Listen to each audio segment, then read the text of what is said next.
अरे दोस्तों, आपने सुना होगा कि इंसानों को हेपेटाइटिस होता है, लेकिन क्या आपको ये पता है कि डॉग्स को भी हेपेटाइटिस होता है? तो आज हम बात करेंगे कैनाइन्स की एक dangerous disease, canine hepatitis infection.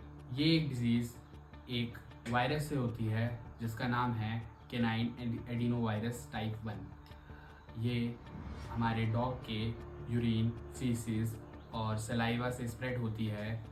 और अगर इसका मतलब है कि अगर कोई डॉग इन्फेक्टेड डॉग यूरिन करे तो इससे कोई दूसरा डॉग बहुत इजीली इन्फेक्ट हो सकता है। और शॉक की बात तो ये है कि एक इन्फेक्टेड डॉग महीनों तक ये वायरस शेड कर सकता है अपने यूरिन के थ्रू। अब सिम्टम की बात करें तो इनिशियली डॉग डल लगता है, उसे फीवर आता है और वो खाना कम खाता है। सीवियर केसेस में उसे पेट दर्द, वॉमिटिंग और ब्लीडिंग स्पॉट्स दिखते हैं। और सबसे खास सिम्टम जो है वो है ब्लू आई, जिसमें उसका जो कॉर्निया है वो क्लाउडी हो जाता है और वो एकदम ब्लूइश दिखने लगता है। बॉडी के अंदर सबसे ज़्यादा डैमेज जो होता है वो लीवर को होता है।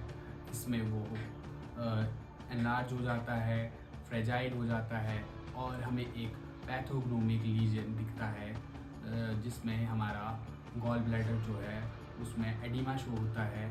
और अगर आपको पैथोजेनिक एनालिसिस में ये दिखे तो आप समझ जाए कि ये एक इन्फेक्शियस हेपेटाइटिस का केस है। ट्रीटमेंट की बात करें, इसका कोई डायरेक्ट एंटीवायरल नहीं है। डॉक्टर हमें सपोर्टिव केयर देते हैं fluid, antibiotic and liver protective के through.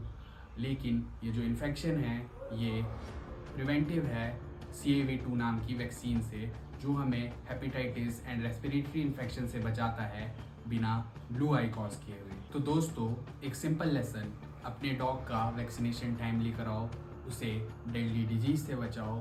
Healthy dog, happy owner.